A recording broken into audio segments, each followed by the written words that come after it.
Richard. Guillaume Richard, je l'ai dit tout à l'heure, vous êtes le président et le fondateur de WeCare, qui est aujourd'hui le leader du secteur de l'aide à la personne en France. Vous avez plusieurs entreprises, O2, la Conciergerie, Silver Alliance, France Présence, Nounou Expert, Acidom, Interdomicilié. Vous avez 17 500 collaborateurs et vous êtes d'ailleurs le premier employeur du secteur des services à domicile en France. Comme je le disais tout à l'heure, cette crise sanitaire sans précédent a mis en lumière le travail des aidants, leurs sacrifices, le courage des auxiliaires de vie qui ont été aux côtés des plus faibles pendant cette crise. Alors Guillaume Richard, ma première question, c'est une période très paradoxale pour beaucoup d'entre nous qui avons dû rester confinés, mais vous avez eu énormément d'employés sur le terrain. Comment est-ce que vous avez fait pour travailler dans cette période difficile? Quel constat vous portez sur ces 5 semaines de crise liées au Covid? Alors déjà, la première chose, moi je tenais à vous remercier d'avoir pensé à nos intervenants. Parce qu'effectivement, on pense tout de suite aux soignants qui se sont occupés des personnes, mais on a très souvent oublié nos collaborateurs, nos assistants de vie qui sont là et qui permettent aux personnes âgées de rester à domicile et qui ont joué un rôle absolument essentiel et qui étaient en première ligne parce que quand vous avez une personne âgée qu'il faut aider à se lever, qu'il faut aider à faire sa toilette, qu'il faut aider à manger, vous êtes en contact immédiat avec elle. Et donc, ça a imposé pour nos collaborateurs d'avoir les éléments de protection individuels qui leur permettaient de continuer à intervenir en toute sécurité, à la fois pour eux, mais aussi pour les personnes qu'elles accompagnaient. Et heureusement, on avait un peu anticipé. On avait commandé 100 000 masques chirurgicaux début février, ce qui fait que quand le confinement a été prononcé, on avait un matériel minimum qui nous permettait d'intervenir. Alors, ça nous permettait d'intervenir quand il n'y avait pas de suspicion Covid, parce que comme vous le savez, les masques chirurgicaux, ils protègent les personnes chez qui on va, mais ils ne protègent pas les personnes qui les portent.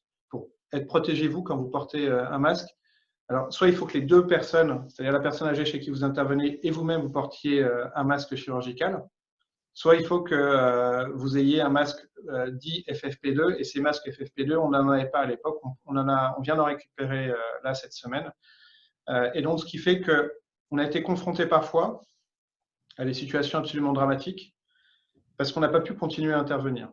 On n'avait pas les équipements. Guillaume, vous avez eu combien de personnes sur le terrain pendant ces 8 semaines de confinement? Globalement, entre les différentes entreprises du groupe, que ce soit O2, que ce soit APEV, que ce soit Acidom ou France Présence, qui sont les principales marques du groupe qui font de l'accompagnement de la personne âgée ou handicapée, on avait à peu près 6 000 collaborateurs qui ont personnes sur le terrain pendant cette période. Et qui ont principalement, c'était quoi? C'était surtout accompagner les personnes âgées? Oui, c'est ça. C'est les accompagner dans leur quotidien. C'est les aider à se lever, les aider à faire leur toilette, les aider à manger, les aider dans les fonctions d'évacuation, les aider dans tous les gestes de la vie. Et donc, pour lesquels ils ont impérativement besoin de notre intervention.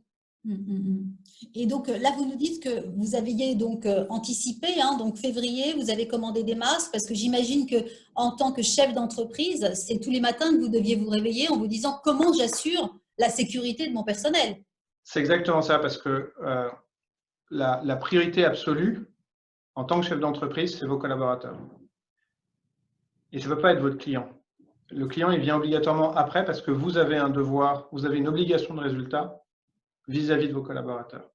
Et je peux vous poser une question, donc 6 000 personnes sur le terrain, combien ont été parmi vos salariés diagnostiqués Covid?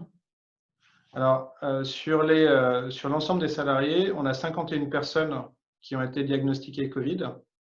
Après, est-ce que c'est lié à nous ou pas à nous? Là, c'est vraisemblablement pas forcément lié à nous que sur 16 000, 51 cas sur 16 000. C'est très faible. Et par ailleurs, sur ces 51 cas, il n'y en a aucun qui a dégénéré en cas grave. On n'a aucun cas grave et aucun. Vous aviez la possibilité de faire des tests parce que, comme vous le disiez tout à l'heure, vous, je pense que c'est des questions que tout le monde se pose. Et d'ailleurs, je voudrais dire aux participants que si vous souhaitez poser des questions, vous pouvez le faire parce que je les verrai s'afficher à l'écran et je pourrai faire en sorte aussi de les transmettre à nos intervenants. Donc, je disais, vous avez ces 6000 personnes, comment vous avez fait? Donc, les masques, vous aviez anticipé, est-ce que vous avez pu les garder d'ailleurs pendant toute cette période? Et deuxièmement, comment est-ce qu'on fait pour assurer la sécurité justement à la fois des personnes âgées et de vos auxiliaires de vie? Alors, pour l'assurer, c'est respect de l'ensemble des gestes barrières quand on peut, des gestes barrières, et puis de la distanciation quand c'était possible. Mais la distanciation, elle n'est pas possible quand vous êtes en contact avec les personnes âgées. C'est pour ça justement qu'on avait ces masques et qu'ils étaient indispensables. Et parfois, en fait, on a dû intervenir auprès de personnes âgées. On nous demandait d'intervenir auprès de personnes âgées qui étaient soit diagnostiquées Covid, soit avec une forte suspicion Covid. Et dans ce cas-là, la plupart du temps, on n'a pas pu intervenir. Pourquoi on n'a pas pu intervenir? Parce qu'on n'avait pas les éléments de protection pour nos collaborateurs. Parce que si vous intervenez auprès d'une personne qui est suspectée Covid ou qui a le Covid, vous devez impérativement porter un masque FFP2. Bien sûr. Et avec l'ensemble des autres éléments, parce que c'est les éléments. Et donc, dans des cadres comme ça, en fait, on contactait l'ARS, l'Agence régionale de santé, ou le conseil départemental, en leur demandant de nous fournir les éléments de protection, ou alors en leur disant, si on n'a pas les éléments de protection, de toute façon, nous ne pourrons pas continuer à assurer notre mission parce que nous ne disposons que de masques chirurgicaux, qui sont un élément de protection qui permet de ne pas diffuser le virus et qui nous permet de ne pas le diffuser à nos clients et qui donc protège nos clients, mais qui ne permet pas de protéger nos salariés quand ils sont en proximité avec… Nous parler un petit peu de l'état d'esprit des personnes âgées que vous avez soignées, dont vous êtes occupés pendant toute cette période-là. Vous savez que pour beaucoup d'entre nous, c'est une période très difficile parce que à la fois, parfois par amour pour nos parents, nous n'avons pas pu les voir. Je tiens d'ailleurs à saluer les miens, que je n'ai pas vus depuis 2 mois, mais qui, je sais, sont présents sur ce webinaire. Et c'est vrai que c'est pour nous très difficile de ne pas pouvoir aller les embrasser et les voir. Et vous, on compte sur vous et sur vos auxiliaires de vie pour pouvoir justement s'occuper d'eux. Donc, dans quel état d'esprit avez-vous trouvé ces personnes âgées? Alors, déjà, je tiens vraiment, on a eu une solidarité, on a eu des équipes absolument incroyables qui ont continué leurs interventions. Elles ont continué leurs interventions et puis très rapidement, en fait, elles nous ont remonté une bonne pratique qu'on a généralisée et qu'on a développée en tant qu'offre. Elles sont tous nos collaborateurs sont équipés d'un téléphone mobile, d'un smartphone avec Internet et la téléphonie en illimité. Et en fait, elles se servent de ce smartphone pour faire des appels vidéo à la famille. Et donc, pour mettre en contact la personne âgée et sa famille. Et ça, on en a créé une offre qu'on a appelée l'offre Call and Smile, appel et sourire, parce que justement, on a pu développer cette offre pour permettre aux personnes âgées de rester en contact et de voir par vidéo interposée. Ce n'est pas aussi bien que quand on les voit, bien évidemment, mais néanmoins, ça permettait de voir, ça permettait de rassurer, ça permettait d'échanger avec sa famille. Et ça, c'est une remontée qui a été faite par nos équipes terrain et qu'on a accompagné en structurant une offre autour de ça. Pour préserver, pour lutter contre l'isolement de ces personnes âgées, et encore plus en ce moment que pendant la période de confinement qu'avant, notre présence elle a été particulièrement appréciée, vous vous en doutez. Alors justement, on reviendra avec Véronique tout à l'heure plus précisément sur les personnes âgées, sur la manière de les accompagner, que faire demain. Mais j'aimerais aussi revenir avec vous un petit peu sur ce métier d'auxiliaire de vie, puisque c'est un métier qui est principalement féminin. Mais néanmoins, nous avons vu, d'ailleurs j'ai suivi les aventures d'un de vos auxiliaires de vie hommes sur TF1, c'était très intéressant. Est-ce que vous avez finalement le sentiment que ce milieu du care, qui était traditionnellement vraiment, on pensait féminin, care, on pense féminin, est-ce que vous pensez que ça va dégenrer le care? Est-ce que vous pensez que quelque part ce confinement où les hommes ont aussi partagé le quotidien de la maison, des enfants, de la famille, peut avoir un impact et de créer de nouvelles vocations pour votre métier, pour le métier des auxiliaires de vie? Alors, il n'y a pas, ce qu'il faut bien comprendre, c'est qu'il y a… déjà, effectivement, il y a quelques hommes dans le métier, mais que les principales réticences, elles ne viennent pas forcément des salariés et des intervenants. Les principales réticences, elles viennent des clients. Et très souvent, quand vous êtes une dame âgée, vous préférez que ce soit une dame qui vienne s'occuper de vous plutôt qu'un homme. Parce que quand on fait la toilette, quand on est dans l'intime, bah, on a quand même des clients, enfin des clientes, qui préfèrent que ça soit une femme qui s'en occupe, qui s'occupe d'eux, plutôt qu'un homme. Et c'est exactement la même chose sur la garde d'enfants. C'est exactement la même chose sur la garde d'enfants.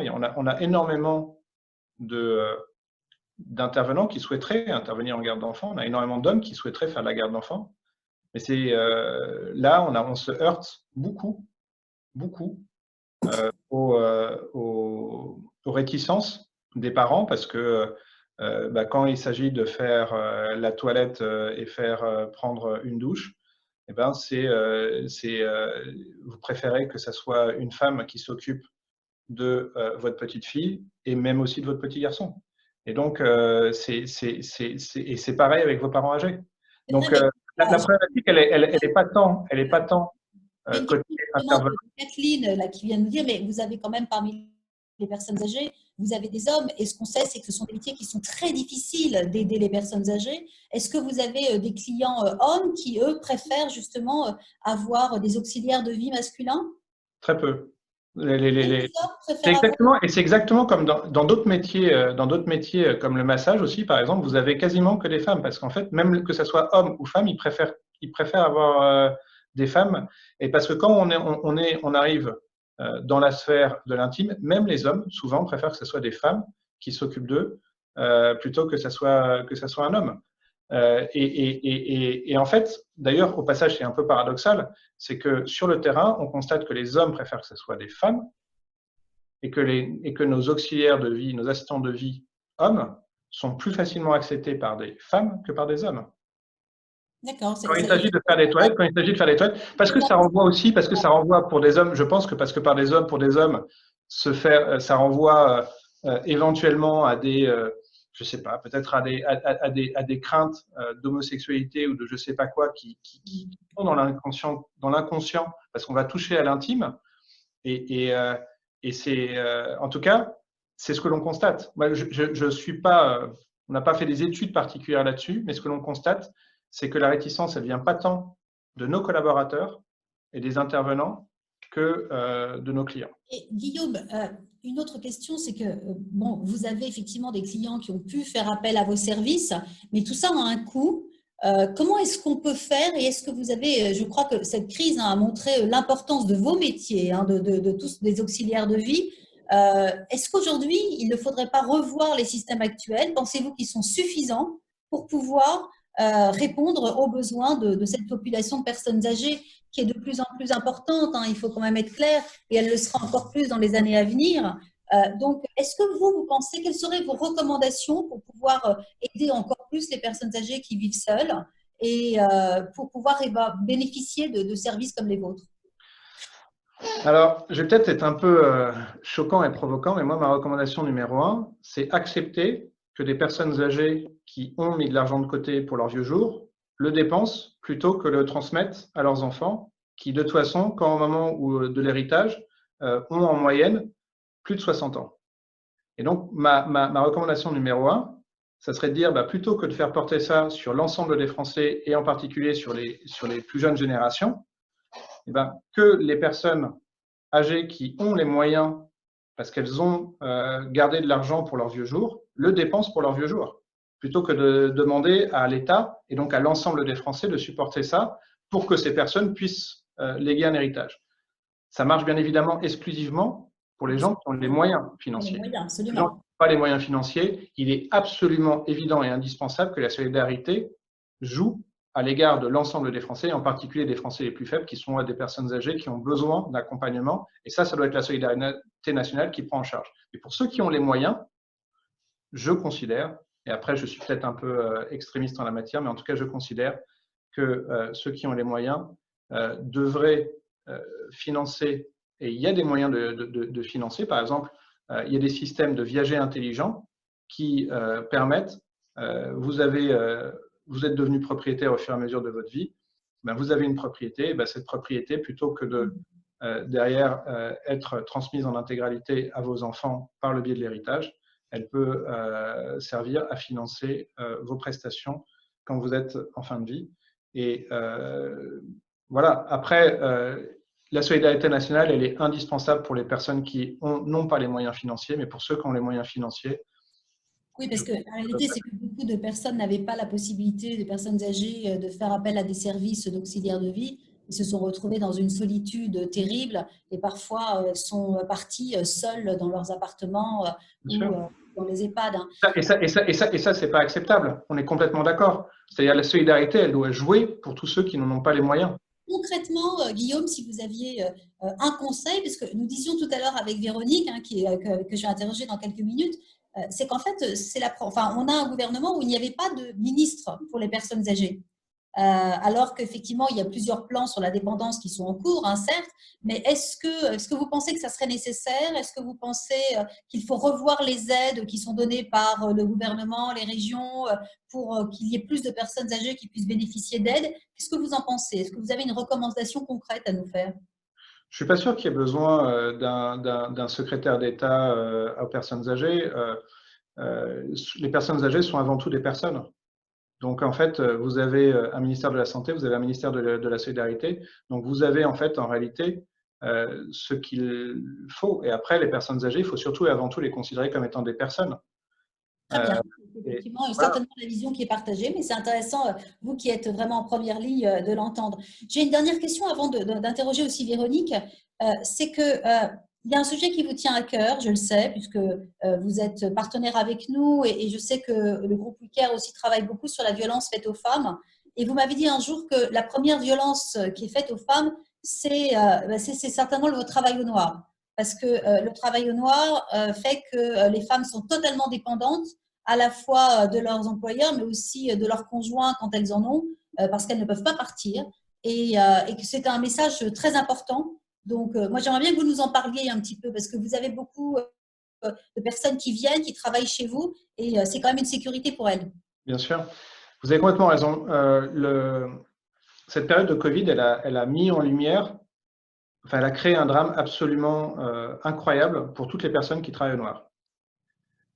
Pourquoi? Parce que quand vous travaillez au noir, vous n'avez aucune protection, aucune sécurité. Et donc là, elles ont perdu leur emploi, elles n'ont pas pu aller travailler, elles ont eu zéro revenu.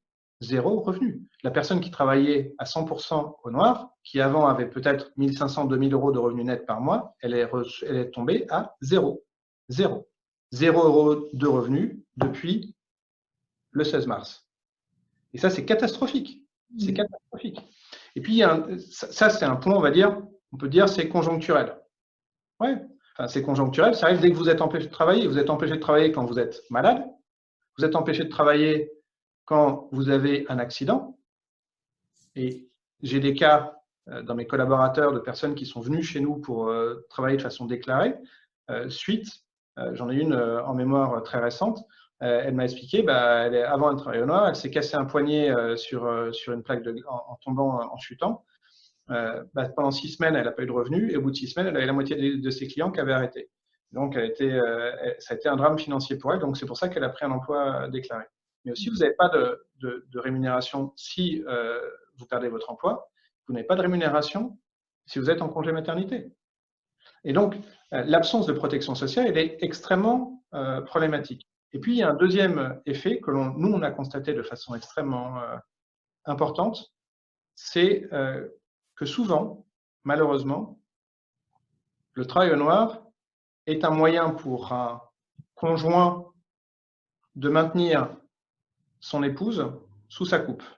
Pourquoi? Parce que si vous êtes la femme qui est au noir et qui est avec son conjoint, la femme qui travaille au noir, elle n'a aucune protection sociale à titre personnel et elle n'a pas de bulletin de paye. Et comme elle n'a pas de bulletin de paye, elle n'a aucune possibilité d'aller louer un logement. Et donc, elle n'a aucune possibilité de quitter son logement. Et donc, elle est complètement… Je pense que c'est un message très important, hein, et qu'il faut diffuser. C'est que parfois, par facilité, certains se disent « Oh, bon, on va faire ça comme ça ». Mais aujourd'hui, c'est très important de pouvoir… et on a mis en avant, hein, donc vraiment le sacrifice des aidants. C'est une complicité, pour moi, c'est une complicité de violence faite aux femmes. Parce qu'en fait, vous empêchez, quand vous prenez quelqu'un au black, vous la prenez au black, elle n'a pas de feuille de paye. À partir du moment où elle n'a pas de feuille de paye, elle n'a aucune possibilité d'aller louer un logement. Elle n'a aucune indépendance. Elle n'a aucune indépendance. Donc, en fait, quand vous prenez quelqu'un au black, vous lui rendez pas service. Vous la mettez sous la coupe complète de son conjoint qui, lui, a des revenus déclarés. Et donc, vous entretenez une dépendance de cette personne à son conjoint. Et ça, c'est pas normal. Et ça, c'est pas normal. Et donc, il faut le dire, il faut le dénoncer. Quand vous employez quelqu'un au black, vous êtes complice de violences faites aux femmes parce que vous maintenez une personne dans la dépendance à son conjoint. Merci pour ce message très clair qui me semble vraiment très important. Alors, je voulais et encore une fois, je vous dis, je crois qu'on a tous pris conscience de l'importance du rôle joué par les auxiliaires de vie et il ne faudra pas l'oublier après que nous soyons tous déconfinés et il faudra leur rendre hommage. Et le premier hommage, c'est de les déclarer. Véronique, j'aimerais aussi, merci en tout cas Guillaume pour ce témoignage et pour votre action. Véronique, vous êtes une spécialiste vous êtes une spécialiste du vieillissement de la population. Ce drame des personnes âgées, il nous a tous bouleversés. Elles ont été les premières victimes du coronavirus, je viens de le dire. Quel regard et quel constat vous portez sur la crise que nous venons de traverser et comment vous expliquez ces chiffres terribles, à la fois dans les EHPAD et dans la ville? Pourquoi est-ce qu'elles ont été aussi décimées? En fait, il y a deux constats qui me paraissent importants à souligner.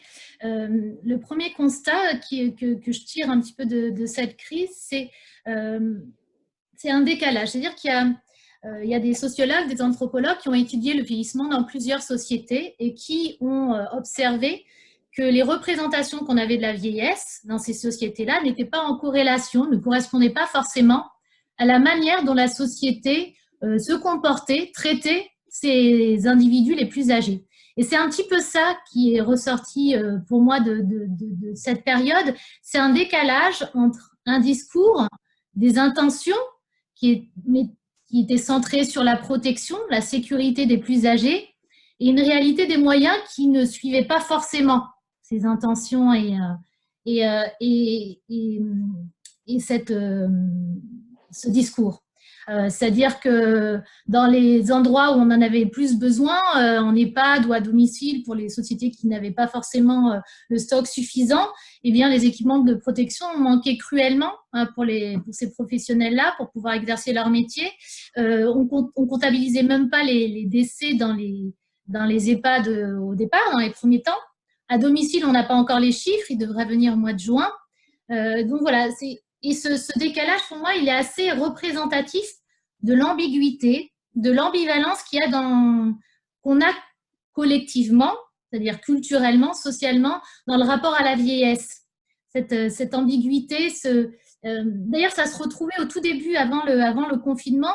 Il y a une idée comme ça qui circulait que cette maladie, elle n'était pas si grave, qu'elle touchait que les plus âgés. Et bon, c'était peut-être pas généralisé. Il faut aussi comprendre que c'est une manière de mettre à distance le risque pour soi-même. Dire ça ne touche pas, ça touche un autre. Mais justement, dans cette idée de ça touche un autre, c'est que ça met aussi en avant que il y a aussi cette idée que le vieux, la personne plus âgée, c'est pas un individu, un citoyen comme les autres. C'est pas un loup. Je sais pas comment l'exprimer. C'est un autre. Et voilà, il y a cette ambiguïté qui, pour moi, c'est quelque chose qui est plus lié à l'Occident et qu'il y a un autre rapport justement au vieillissement dans d'autres civilisations plutôt ou dans d'autres sociétés que sociétés en Asie ou en Afrique. Est-ce que c'est plus occidental cette relation avec la vieillesse? Oui, tout à fait. Il y a des origines qui sont très anciennes. Hein, on peut trouver des origines de cette conception dans la Grèce antique. Il y a des facteurs qui peuvent influencer sociaux, qui peuvent influencer cette vision-là. En fait, on a une vision un peu courbe de la vie. C'est-à-dire que la vie, voilà, ça suit une ascension, une apogée qui est mi-temps de la vie où on est en pleine possession de ses capacités. Et puis après, la pente, elle décline. Et puis, elle décline de plus en plus. Et c'est la vieillesse avec cette représentation un peu dominante de déclin, de perte, de perte de ses capacités. Et il y a d'autres cultures où, au contraire, bon, alors, avec la mondialisation, les conceptions évoluent aussi, mais il y a d'autres cultures où, au contraire, c'est pas une courbe, mais c'est vraiment une ligne ascendante. C'est-à-dire que atteindre l'âge de la vieillesse, c'est atteindre l'apogée du développement humain. Et de son expérience, etc. Voilà. Alors, Véronique, vous avez beaucoup écrit, j'ai lu des tribunes de vous, hein, justement, sur le drame de l'isolement, hein, des personnes âgées. Et donc, finalement, plusieurs familles se sont retrouvées dans ce dilemme de se dire, est-ce qu'on protège nos aînés en n'allant pas les voir, mais en les condamnant à l'isolement, ou est-ce qu'on en va les voir et on peut être un danger pour eux? Est-ce que vous, quelle est l'analyse que vous avez faite? Et Guillaume, j'imagine que vous avez aussi eu des retours, hein, de vos auxiliaires de vie. Dans quel état avez-vous trouvé ces personnes âgées? Est-ce qu'elles ont compris cet isolement? Est-ce que l'isolement n'a pas été aussi un drame plus important? Je ne sais pas. Comment est-ce que vous, quel regard vous portez sur ça? Et quel retour vous pouvez nous faire? C'est vrai que l'isolement, il y a eu 2 temps dans la prise en compte du défi, oui, de la problématique de l'isolement. Au départ, c'est un sujet, un enjeu qui n'a pas été pris en considération, ou en tous les cas dans la balance entre, par rapport à la connaissance de la maladie qu'on avait, ne faisait pas le poids. Alors que la question de l'isolement, du lien social, c'est une variable, un facteur clé dans la prévention de la perte d'autonomie, de l'aggravation de la perte d'autonomie. Et d'un point de vue de la santé de manière générale, on est des êtres sociaux. Donc évidemment, ça, c'est élémentaire. Et d'une certaine manière, je trouve que la crise, elle a permis une prise de conscience générale de l'importance de considérer aussi la personne âgée, la personne plus âgée que soi, dans son besoin à la fois social, psychologique, et pas seulement à travers une réponse aux besoins élémentaires de survie finalement. Est-ce que vous n'avez pas peur que vous qui êtes sur le terrain et qui avez justement cette relation avec les personnes âgées, que malheureusement beaucoup d'entre nous n'ont plus depuis 2 mois, est-ce qu'on ne va pas retrouver justement nos aînés, nos parents, eh bien, dans un état psychologique qui sera peut-être plus difficile que celui que dans lequel nous les avons laissés il y a 2 mois, parce qu'ils n'ont pas pu avoir un contact avec leurs enfants, avec leurs petits-enfants? Et quels conseils vous leur donneriez à partir de la semaine prochaine, hein, puisqu'on va déconfiner? Beaucoup d'entre nous, on s'interroge, est-ce qu'il faut aller les voir parce qu'il faut rompre cet isolement, ou est-ce que il vaut mieux encore les protéger un peu? Et ça, c'est une vraie question. Je voudrais juste dire aussi que si vous en a parmi nos experts, hein, des spécialistes du vieillissement, Serge Guérin ou autres, si vous avez envie d'intervenir, vous m'envoyez un petit message là dans Converser et je vous ferai aussi intervenir. Véronique, donc, est-ce qu'on va pas, qu'est-ce qu'il faut faire maintenant? Est-ce qu'il faut aller les voir? Est-ce qu'il faut rompre l'isolement? En fait, il y a une question aussi, il y a un sujet qui est important dans la manière de regarder. Là, je vous parlais d'ambiguïté, d'ambivalence dans le regard sur la vieillesse.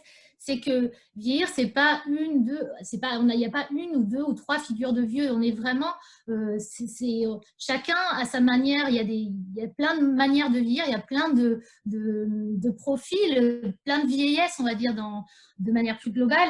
Et la question de l'isolement, elle se pose pas forcément pour tout le monde. C'est-à-dire qu'il y a aussi cette question de la rupture. Est-ce que le confinement a signifié une rupture importante dans le mode de vie, plus importante que tout un chacun? Parce qu'il y a aussi des personnes qui sont plus âgées, mais qui disposent des ressources personnelles, environnementales pour compenser le manque lié au confinement, et qui n'ont pas plus souffert de ça que tout un chacun. Après, ça peut aussi, pour d'autres personnes, la rupture, elle est plus importante. Et puis le rapport au temps aussi, je pense que c'est extrêmement important quand on avance en âge. Pour certaines personnes, se projeter dans le temps, c'est la projection dans le temps, elle n'a pas la même signification, elle n'a pas le même sens. Donc pour des personnes qui effectivement étaient plus à vivre chez eux et à recevoir des visites, là il y a une rupture qui s'inscrit, c'est-à-dire qu'il y a une perte des habitudes, la question du sens, elle se pose, et effectivement, pour cette personne-là, le manque et la difficulté, elle est beaucoup plus forte. Et puis, il y a des personnes qui vivent seules, d'autres avec leur conjoint, donc il y a une grande hétérogénéité de situation, et les personnes où la rupture, elle est beaucoup plus marquée, le confinement a signifié une rupture beaucoup plus forte, effectivement, là, il y a une urgence presque, parce que des personnes qui étaient habituées à avoir des visites régulières de leurs proches et qui, du jour au lendemain, ont perdu ces visites-là, il y a un manque beaucoup plus profond et une perspective qui est très longue également. Donc, pour ces personnes-là, la question de recréer, de reprendre contact physique se pose beaucoup plus particulièrement. Alors après, Guillaume, tout à l'heure, vous nous disiez… de déléguer. Pardon. Est-ce que vous pensez que justement, que ce soit le téléphone, les Zooms et autres, ça a permis justement, donc quand même, malgré tout, de conserver ce lien de façon importante? Oui, la technologie, oui, tout à fait, heureusement, je pense. Alors après, c'est le… Alors, je vais peut-être parler de choses qui sont plus ou moins évidentes, mais il faut bien distinguer l'isolement de la solitude. Enfin, on peut avoir peu de contacts sociaux et ne pas en souffrir, ne pas souffrir de solitude. La solitude, c'est un sentiment, un ressenti, alors que l'isolement, c'est plutôt quelque chose de factuel lié au nombre de contacts. Il y a… Non, c'est clair. L'isolement et solitude, c'est pas la même chose. Vous avez eu raison, effectivement. Mais aujourd'hui, je reviens sur la question que je vous ai posée précédemment. Sur toutes les personnes, par exemple, Guillaume, que vous avez visitées, est-ce que vous avez le sentiment qu'il y a beaucoup de personnes âgées qui ont non seulement ont souffert de l'isolement, mais aussi de solitude? Oui, oui, ça c'est une évidence. Moi, j'ai voulu réintroduire la diversité pour dire, voilà, toutes les personnes âgées n'ont pas été dans cette situation de souffrance, mais elle est évidente, et notamment en milieu rural. C'est-à-dire des personnes qui ont déjà peu de visites. Alors, en plus, les professionnels, il y a eu un resserrement aussi sur les personnes qui en avaient le plus besoin, c'est-à-dire les personnes qui peuvent intervenir au domicile. Il y a eu un recentrage sur les besoins essentiels. Donc, plein de personnes ont pu être privées d'un… ce que je veux dire, c'est qu'une personne qui a un professionnel qui vient à son domicile pour faire du ménage, on est déjà dans de la création de liens, de contacts. Et donc, il y a effectivement un nombre très important de personnes qui ont souffert. Ce n'est pas le cas de tous les plus âgés, mais c'est un réel problème. La question du lien social, je trouve que c'est ce qui est ressorti un petit peu pas de positif, mais le fait d'avoir pris conscience de l'importance. Oui, une personne plus âgée, elle peut mourir. Elle peut aussi mourir de solitude. Et cette prise de conscience collective, elle est importante parce que peut-être qu'elle pourra aussi initier un regard sur l'accompagnement de ces personnes qui ne se limitent pas à un accompagnement de survie, mais qui prennent en compte vraiment toute la dimension et tous les besoins sociaux et psychosociaux de la personne. Guillaume, vous souhaitez intervenir? Oui, pour donner des chiffres un peu précis sur les aspects d'isolement, il y a une étude qui est sortie hier par l'Observatoire ErgoCall, je sais comment ils le disent, avec AG2R, qui a été réalisée auprès de 2000 personnes âgées de 65 ans et plus, et qui indique que 41% de ces seniors n'ont reçu aucune visite lors des 2 derniers mois. Donc 41%, c'est quand même assez considérable. Et donc, voilà, c'est pour mettre un chiffre sur cette réalité de l'isolement de personnes âgées. Donc, donc, est-ce que vous avez des retours par rapport à tous vos auxiliaires de vie? Alors, attendez, j'ai quelqu'un que vous connaissez bien, Benjamin Zimmer, qui me dit que nous allons considérer plus les personnes âgées car nous avons ressenti le même stress qu'elles au quotidien. La crise n'a fait qu'accentuer leur problème d'isolement. Il n'y a pas une solution idéale dans le monde. Tous les pays recherchent des solutions pour faire évoluer leur système. Est-ce que vous pensez que finalement, en fait, les familles, le fait qu'on soit encore plus éloigné et qu'on ait l'interdiction d'aller voir les personnes âgées, on s'est encore senti peut-être encore plus âgé, plus proche d'elles? On peut l'espérer. Et ça, je pense qu'effectivement, ça peut être un des points positifs de cette crise, c'est de comprendre ce que peut vivre une personne qui est isolée. Parce qu'on a vécu confiné, en fait. On a vécu un quotidien qui, par certains aspects, peut se rapprocher d'un quotidien que peuvent vivre des personnes âgées qui vont rester quasiment toute la journée chez elles, qui vont sortir un petit peu pour faire des courses un peu de temps en temps, mais pas beaucoup. Voire qui sortent même pas pour faire des courses et qui se font livrer parce qu'il y a des gens qui viennent leur apporter à domicile. Mais justement, certaines de ces personnes âgées avant sortaient un petit peu pour marcher, faire des courses. Est-ce qu'on ne va pas retrouver des personnes âgées dans un état plus difficile que ce qu'elles étaient avant parce que justement, elles n'ont pas pu avoir d'exercice physique, elles n'ont pas pu sortir, elles n'ont pas pu parler? Est-ce que vous avez réussi à faire un constat sur l'état d'esprit aujourd'hui des personnes âgées? Alors, il y a pas de, on n'a pas mesuré les choses. Donc, est-ce qu'il y a des cas comme ceux que vous signalez? Bien évidemment, il y en a. Maintenant, moi, je pense qu'un des points aussi qui est très important, c'est ce qu'a rappelé Véronique, il n'y a pas une personne âgée. Il y a des personnes âgées. Il y a il y a des cas très, très différents et donc, on peut pas faire, c'est assez compliqué, je trouve, de faire à chaque fois des généralités. Oui, il y a des personnes âgées qui n'ont pas pu, qui ont très mal vécu, et il y en a d'autres qui l'ont pas mal vécu en fait ce confinement, parce que de toute façon, ça ne change pas grand-chose, ça ne changeait pas grand-chose par rapport à leur quotidien, et au contraire, elles ont eu plus d'échanges avec leur famille parce que leurs familles se sont rendues compte de ce qu'elles vivaient. Donc, il n'y a pas une seule et unique situation. Et je pense que ça sera peut-être aussi un des enseignements de cette crise, c'est qu'on a vécu, on a peut-être pris conscience, il y a un certain nombre de nos concitoyens et nous-mêmes qui avons pris conscience de la solitude, de l'isolement, parce qu'elle a raison, Véronique, de l'isolement dans lequel peuvent être certaines personnes âgées, et qu'il y a ce besoin de contact et d'échange pour que l'isolement ne se transforme pas en solitude.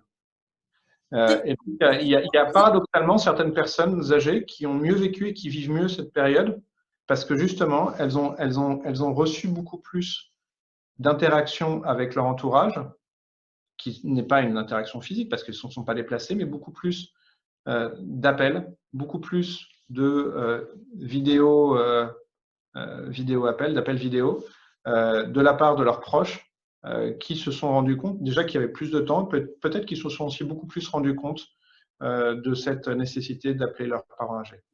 C'est très intéressant. Donc, ce que vous dites, c'est que paradoxalement, le fait que nous soyons nous-mêmes tous confinés, d'abord, on a eu peut-être plus de temps. On n'était pas happé par autre chose et donc plus de temps pour pouvoir appeler nos parents, grands-parents et autres. Deuxième élément, ce sentiment de solitude vécue nous a fait comprendre aussi la solitude vécue par ceux qui sont seuls et nos aînés qui sont seuls. Absolument. Je pense que là, après, c'est pas mesuré, mais en tout cas, c'est effectivement des retours que l'on a aussi de la part de certains de nos collaborateurs qui sont au contact avec nos personnes âgées. J'aimerais savoir si parmi nos experts, avant qu'on passe aux ateliers ou parmi les participants, si certains veulent poser des questions, c'est le moment, parce qu'autrement, après, nous allons bientôt passer aux ateliers. Alors, est-ce qu'il y a d'autres questions? Ou pas d'intervention non plus? Bon, bah écoutez, alors c'est parfait. Visiblement, on a été tous très clairs. Donc, juste pour conclure, j'aimerais, donc, on a, grâce à vous, évoqué deux éléments. Le premier, c'est vraiment la manière de s'occuper des personnes âgées, le rôle important des auxiliaires de vie, je crois que c'est essentiel. Dernier point avant de passer aux ateliers, c'est que est-ce que vous avez, parce que vous avez aussi beaucoup d'auxiliaires de vie qui s'occupent des enfants, qui s'occupent du ménage, etc. Celles-ci, est-ce qu'elles ont travaillé ou beaucoup moins, j'imagine, pendant cette période, non? Beaucoup moins, effectivement, parce que il y a à la fois en fait, dès le départ, quand les mesures de confinement ont été annoncées, avec les aspects de rester chez vous, on a beaucoup de clients qui, étant chez eux, se sont dit je vais faire moi-même et puis je vais ne pas faire appel pour limiter la propagation du virus.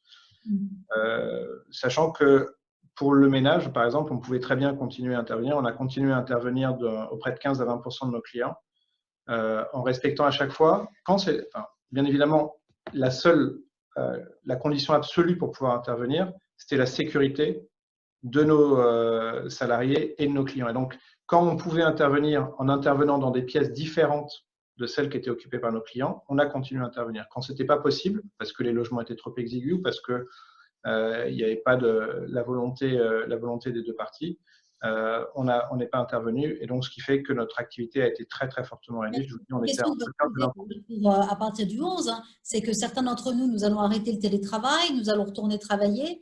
Et certains ne veulent pas remettre les enfants à l'école, donc va se poser la question de la garde d'enfants. Comment est-ce qu'aujourd'hui, vous pouvez assurer que vous pouvez envoyer des auxiliaires de vie, garder des enfants ou faire le ménage sans que ça pose un problème de sécurité? Alors, pour le ménage, il n'y a aucun risque. C'est-à-dire qu'en ayant des intervenants qui respectent les gestes barrières et la distance, il n'y a pas de risque de transmission, d'autant plus que maintenant, tous nos collaborateurs sont équipés de masques. Donc, il n'y a pas de risque de transmission sur des interventions de ménage. On n'a pas de contact à avoir avec aucun des occupants de la maison. Pour la garde d'enfants, là, on est obligatoirement, ça dépend de l'âge des enfants, mais quand ce sont des enfants qui sont petits, il y a des contacts et la situation, elle doit s'analyser au cas par cas. Quand les enfants sont un peu plus grands, on n'est pas obligé d'être en contact. Quand les enfants sont un peu plus petits, effectivement… Vous avez formé tous vos auxiliaires aux gestes barrières, lavage des mains Oui, bien sûr, bien évidemment. Mais bien évidemment, maintenant, c'est quand même assez compliqué de garder un petit qui a quelques dizaines de mois en ayant un masque. Il va avoir peur. Mais même avec les personnes âgées, hein, quand vous avez une personne âgée qui est désorientée et que vous arrivez avec un masque FFP2, masque canard comme ça, je peux vous dire que c'est pas forcément évident. Il y a des cas qui sont très compliqués. Alors après, on peut… voilà, la réalité, c'est qu'on a des cas qui sont extrêmement compliqués, avec des personnes qui sont désorientées, quand c'est des personnes âgées, ou avec des enfants qui ont peur et qui prennent peur face à quelqu'un qui est masqué et qui ne comprennent pas le point. Et donc, qui ont peur, même si… Donc, voilà, il n'y a pas…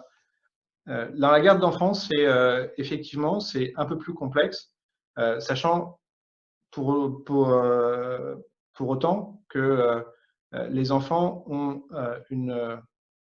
sont beaucoup moins touchés par le Covid que les adultes. Aujourd'hui, dans le monde, il y a le nombre d'enfants qui sont de moins de 20 ans qui sont décédés du Covid se compte sur les doigts d'une main, heureusement. Donc, le risque pour les enfants est quand même aussi très largement moindre. C'est d'ailleurs pour ça qu'on réouvre les écoles. Et dans les écoles, il y a beaucoup plus d'enfants qui sont présents que l'on a quand on fait de la garde à domicile. Donc, avec la garde à domicile, vous avez moins de proximité, vous avez moins de mélange, mais le risque zéro sur de la garde d'enfants, s'il y a du contact, n'existera pas. D'accord. Bah, écoutez, merci beaucoup à tous les deux. J'aimerais vraiment, à travers vous, remercier tous les auxiliaires de vie qui ont continué à travailler sur le terrain, qui ont pris des risques pour nous. Et si on remercie les soignants tous les soirs, je pense qu'il faut avoir une pensée aussi pour tous ces auxiliaires de vie et surtout se rendre compte que ce sont des personnes qui peut-être, je l'espère en tout cas demain, on pourra revaloriser à la fois leur formation et ce qu'elles sont dans la société, puisqu'elles ont joué un rôle essentiel. Et je rappelle que puisque nous sommes le think tank Agir pour l'égalité, que 90% d'entre elles sont des femmes et que les femmes ont peut-être été moins touchées par le Covid au niveau médical, mais qu'elles ont été en première ligne pour justement être sur le terrain aux côtés des plus faibles et aux côtés des plus fragiles. Donc, merci beaucoup.